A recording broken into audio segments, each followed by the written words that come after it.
Hey Joe fans, I'm John Setzler. Welcome back to the Kamado Joe Cooking Channel. Today we're going to fire up our Big Joe, and with the help from the guys over at Omaha Steaks, we have a beautiful pork crown roast that we're going to cook today, so let's get started.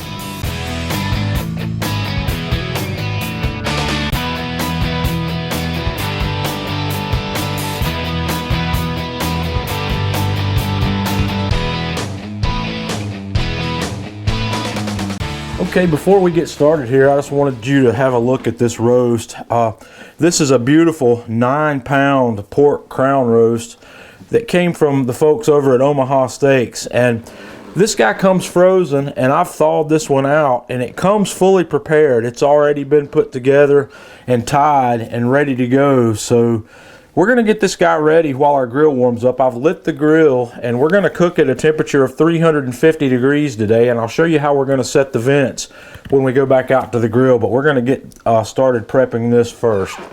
First thing we're going to do is put together our rub for this pork roast, and the roast came with a really nice looking recipe, so we're going to use the recipe that Omaha Steaks provided for this to put this together. The first thing we're going to do is start out with a half a cup of extra virgin olive oil.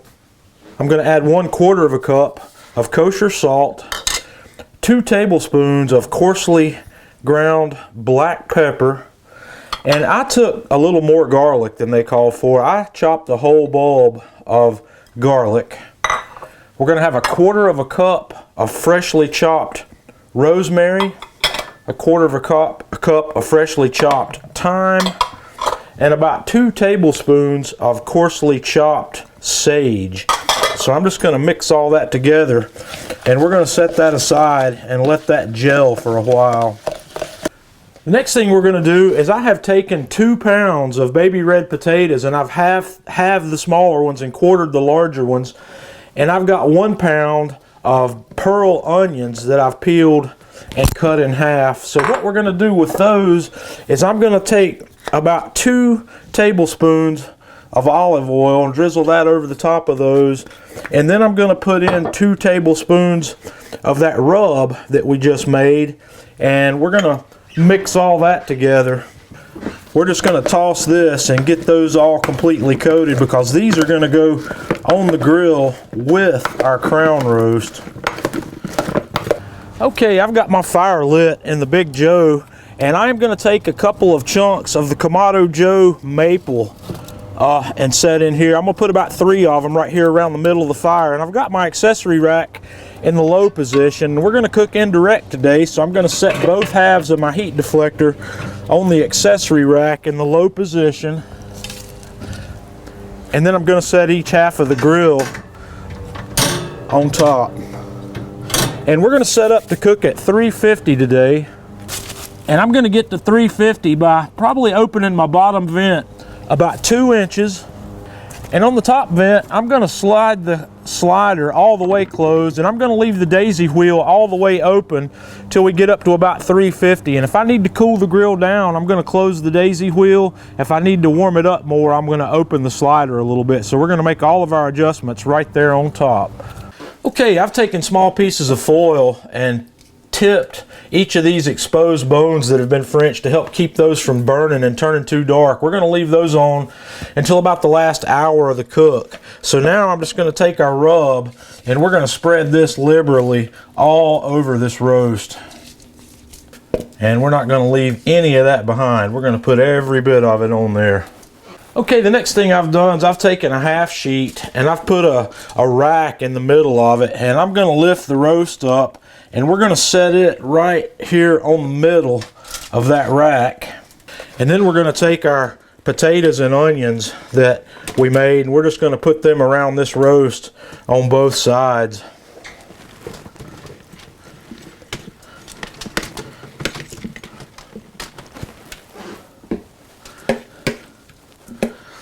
And now we're going to take this to the grill. Okay guys, our grill's just about up to temp. So we're going to open it up, and we're going to slide this whole tray right here on the middle of this Big Joe. And we're going to cook this until I get to an internal temperature in the meat of about 140 degrees. Omaha Steaks recommends 145, but I'm going to pull it off a little sooner than that, and then we're going to rest it. But we're going to come back in about an hour or an hour and a half or so and take these foil tips off and have a look at that point. So let's close this lid up and get cooking. Okay guys, we've been going for about an hour and a half here. This thing's looking really good, so I'm going to pop the lid and we're going to take the foil off of these bone tips. We just put that on there so they don't over blacken when we cook. And we've got, like I said, we might have an hour or so to go on this cook, and these bones will finish up nicely with that. So I'm going to take those off, close this up, and let these finish. And I wish you could smell that. Geez, that smells good. It looks good, so we'll be back shortly. Okay guys, this is ready. I want you to have a look at that. Man, that looks delicious. We've been going for just a little over 2.5 hours here on the Big Joe. So I'm gonna take this off. We're gonna take it inside. I'm gonna tin it with foil and let it rest for about a half an hour, and then we're gonna cut it apart. Okay, we've got this bad boy off the grill, so I'm gonna cut the string, and we're just gonna take that off. And then I'm gonna cut us a pork chop right out of the middle here. You to have a look at that. Man, look how tender and juicy that looks. Okay guys, we're going to give this a test. Once again, I wish you could smell this. That rub glaze that we put on there with the oil, salt, and all those seasonings smells fantastic on the potatoes and on the meat. So let's have a taste of this pork.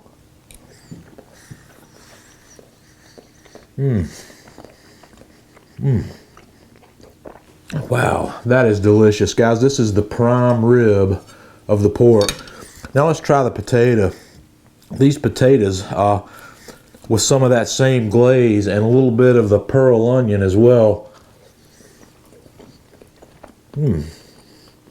Super delicious. Guys, you're gonna have to try this, and like I said, I just used the recipe that came with this crown roast directly from Omaha Steaks. There was an insert in the box with the crown roast that had this recipe on it, and the only variation I did on the recipes, I used a little bit more garlic than they called for, simply because I like garlic. They called for 1/3 of a cup of garlic, and I might have used a little bit more than that. I took a whole bulb and chopped it. So wow, that's delicious. I'm going to have another bite of that. It's perfectly cooked, and it's extremely tender and moist. So let us know what you think. Leave us a comment on the video. Follow us on Facebook, facebook.com/Kamado Joe. Follow us on Twitter @Kamado Joe. And until next time, this is John Setzler with the Kamado Joe Cooking Channel.